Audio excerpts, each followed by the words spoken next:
Hello everyone, and thank you very much indeed for taking the trouble to look at this short video. I want to talk to you about the strategic review. CQC is now in its 4th year of operation, and right from the very beginning, what's got us all going and making sure we work together has been our desire to bring about improvement in health and care services. But since we started, many things have changed, and this year we had a new piece of legislation relating to the health service. Many other things have changed too, the economy, and it's right now that we've been going for over 3 years that we think about where we go in the future. So earlier this year, I commissioned a strategic review, and it's been an exercise that's engaged many people from outside who've been interested in the work of CQC, and lots of staff within CQC have contributed too. In total, about 700 people. We've produced a document that really sets out how in the next 3 years we hope to bring about and drive through improvement in health and social care. The consultation ends in December, so there's 3 months during which time I hope you'll read the document, think about it and consider your comments and views and make sure that you feed them in. And I'll tell you how to do that in a few moments. But in the meantime, I'd like you to stay looking and listen to David Behan, our new Chief Executive, who talks to Chris Day, our Head of Communications. David, from the early part of the consultation, it's clear that the strategy needs to provide clarity about what CQC's role and purpose is moving forward. Can you tell us what your thoughts are on this? Yeah, to succeed, any organisation needs to be clear about its role and purpose. And we know from the early work on the strategic review that we need to improve our clarity.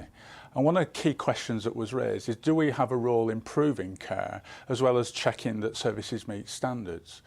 Well, the 2008 Act gives us, I think, an important objective to both protect and promote the health, safety and welfare of people who use health and social care services. There's a clear role there to check standards, but there's also a clear need to drive improvements in quality and safety of services.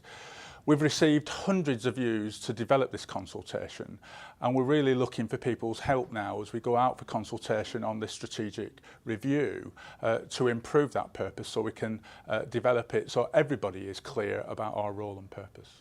From what you describe, it's clear that there'll be some significant shifts in direction we need to make. What do you see as the key changes?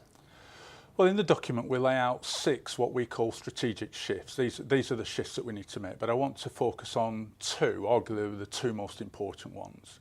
Firstly, that we need to tailor the way that we regulate different organisations based on the evidence of what we know drives improvement.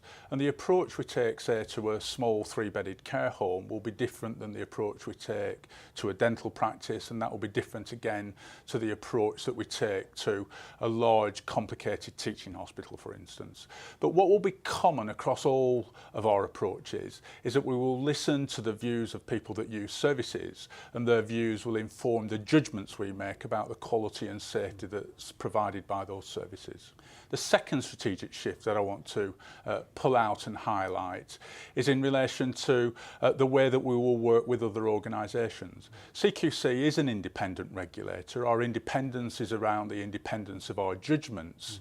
But if we're going to be effective and we really are going to drive improvements in quality of services, we will do that working with others. We'll have some key relationships, some key strategic partnerships.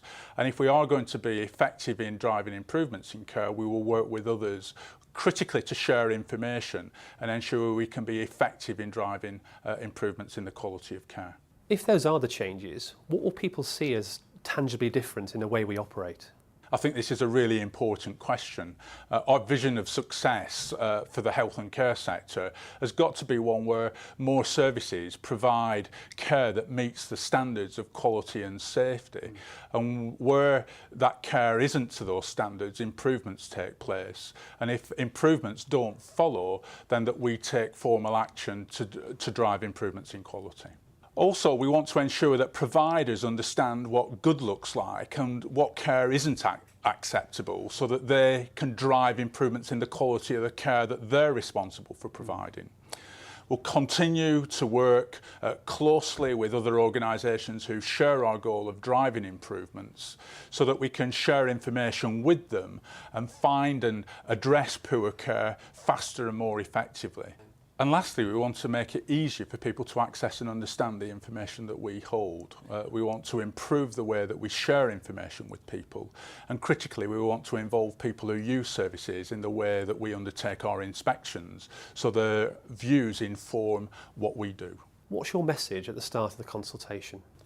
Well, I'm delighted, absolutely delighted to be joining this organisation at such a crucial time. And there's an opportunity over the next 3 months to join the debate about the essential role and purpose of CQC. And I want as many people to contribute as they feel able, to help us to be the best that we can be and to drive improvements in the quality of health and social care. David, thank you very much for your time.